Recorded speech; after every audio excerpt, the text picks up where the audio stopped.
you are not God. You are not God.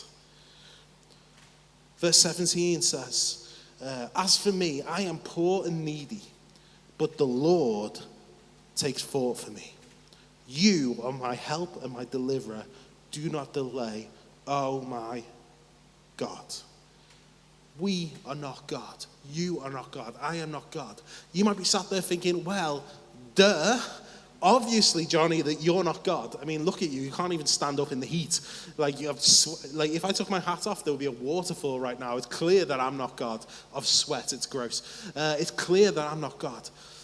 But the reason this is important, and I think certainly as a man I was told this, but I don't think it's exclusively men, but certainly as a man, as a Christian man, I had a lot of pressure put on my shoulders, especially in my late teens and early 20s. And I don't know if anyone relates to this, but I think generally men do get put under a lot of pressure. Not exclusively men, though. In fact, this might be something that is completely universal, especially in London, the pressure, the feeling of being under pressure. But I felt a lot of pressure on my shoulders to do the things that really belong to God. There was a verse that was talked about a lot. I don't know if you guys have heard it or heard it preached in this way, but I heard lots of preachers on this verse in quite a negative way. I had people send me this verse. I was in Bible study groups for boys and men, boys when I was a teenager, men when I was older.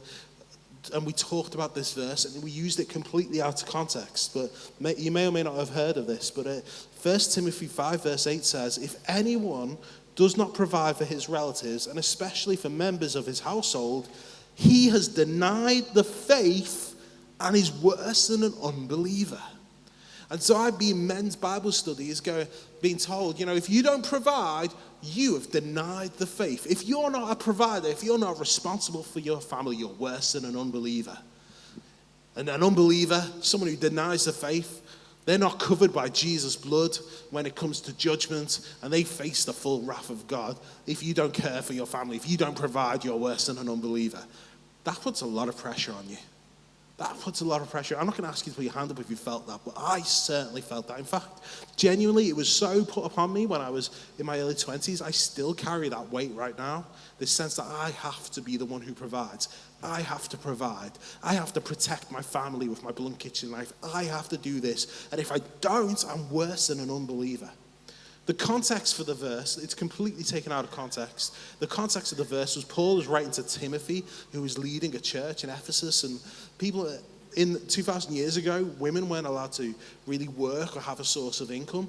Their source of income was their husbands or their sons, and there were lots of widows. And lots of widows weren't being taken care of, and it was up to the family to take care of a widow. And if they weren't, they had no income source. And if they didn't have family, it was up to the church. And the people in the church, the people in the families they weren't caring for their needs. And so that's what Paul was talking about, saying, if you keep ignoring the widows who are with you, who are literally starving, you're worse than an unbeliever. You've clearly denied the faith. It wasn't to tell young men that you have to be responsible, though. That was the pressure put on my shoulders. Side point, we as a church community, we still have that. We should still care for one another. If someone can't work, we should really step in and help support them. If someone's struggling or going through a difficult time, we as a church community should look out for that person. That's a side note. But we still have that calling. But God is God.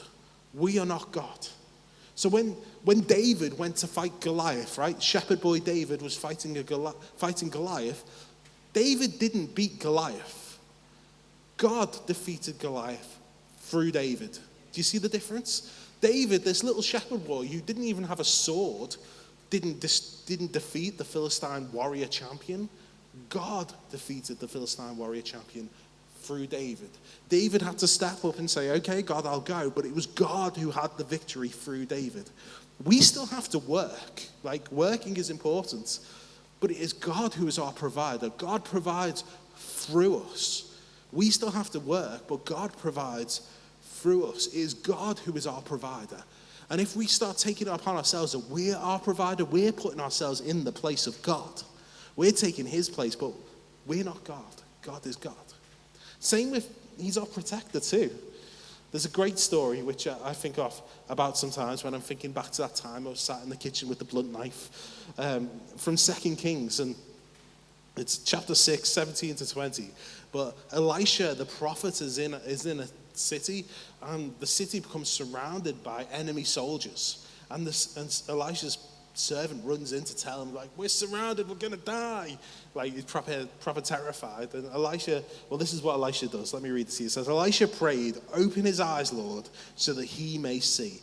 And then the Lord opened the servant's eyes, and he looked and he saw the hills full of horses and chariots of fire all around Elisha. You see, the servant wasn't aware, but when he opened his eyes, he saw the God's army was in between the enemy army and him. As in, they were completely protected. But they weren't protected by Elisha. They weren't protected by their own skills. They were protected by God's army, who was in between the enemy army and them.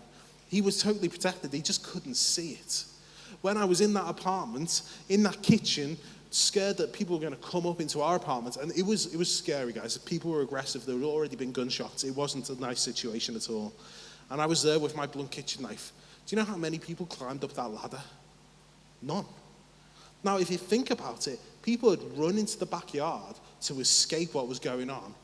And then there was a ladder that went up, and then there was our sort of balcony fire escape thing, and then a wall, and over the wall you could have got out and away. And so in my head, if you're trying to get away, the next logical step after you go into the backyard would have been come up the ladder. Like, there were so many people in there. Someone surely thought, hey, there's a ladder here, why don't we use it? But no one did. No one came up. Do you think it's because they were like, we could use the ladder, but there might be a bald Scouse guy sat up there with a blunt kitchen knife waiting for us? Yeah, we've got guns, but we don't want to take that chance. That's too risky. I am convinced that they didn't come up the ladder because God kept them downstairs.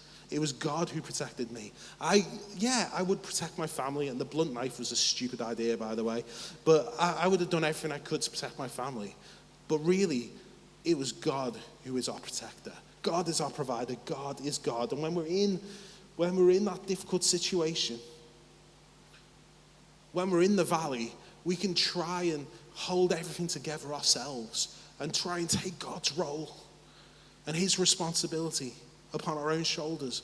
I've got to fix this. I've got to figure a way out. I've got to sort it out. But we can't do God's job for him.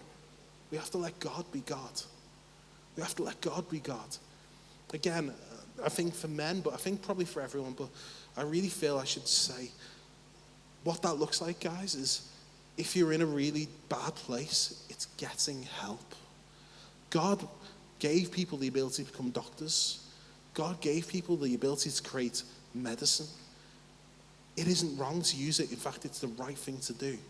Getting therapy is good. I've recently just finished seeing a counsellor for just over a year because guess what? I had some PTSD left over from a certain issue that happened in New York. I had some issues, and I've been working with a counsellor through that. That is a good thing to do. You are not God. You don't have to deal with it all yourselves. Please find help. Please ask for help. Ask people for help. But if it's really bad, see your GP. Get maybe the medication you need, get the counseling you need, get the support you need. That is a good thing to do. Honestly, I cannot stress that enough. Get help because you cannot fix yourselves.